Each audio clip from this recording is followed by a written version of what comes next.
नमस्कार, प्रियाज रसोई मराठीमध्ये आपले स्वागत आहे। आज आपण बनवणार आहोत थापी वड्याची भाजी।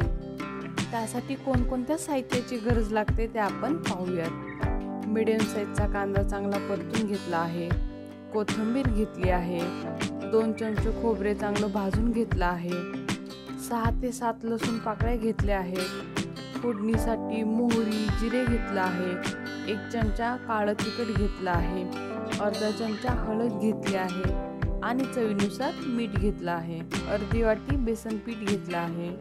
चला तर मग आता आपण सुरुवात करूयात। सर्वात आधी मिक्सरच्या भांड्यामधून वाटण वाटून घेऊयात।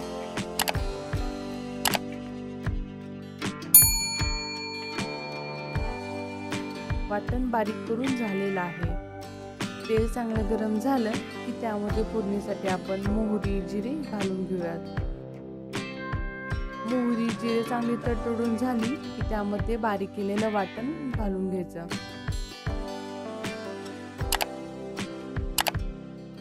भाजीचं वाटण परतत आहे तोपर्यंत आपण वडीची तयारी करून घेऊयात।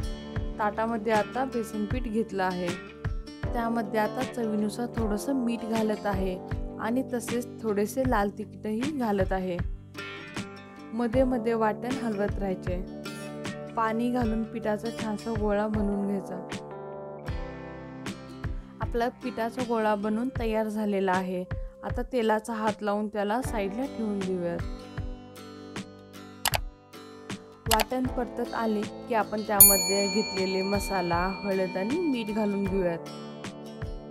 हे चांगलं मिक्स झालंय की त्यामध्ये पाणी घालणार आहोत।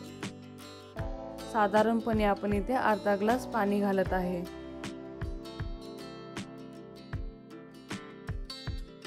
रस्स्याला उकळी येईपर्यंत आपण डाळीच्या पिठाचा जो गोळा होता त्याची पोळी लाटून घेऊयात।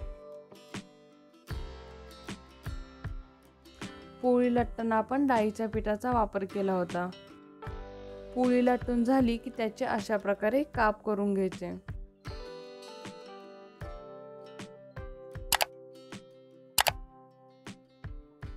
रस्स्याला छानपैकी उकळी आलेली आहे।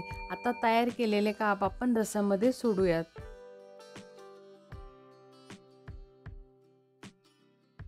जर आपल्याला रस्सा भाजी लागत असेल तर पाण्याची क्वांटिटी तुम्ही थोडीशी वाढवू शकता।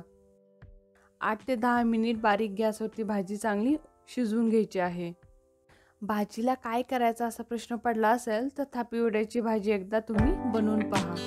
भाजी शिजून तयार झालेली आहे। अशा प्रकारे झणझणीत अशी थापी वड्याची भाजी बनवून तयार झालेली आहे। आजचा जर व्हिडिओ तुम्हाला आवडला चॅनलला लाईक करा, शेअर करा आणि सबस्क्राईब करा। धन्यवाद।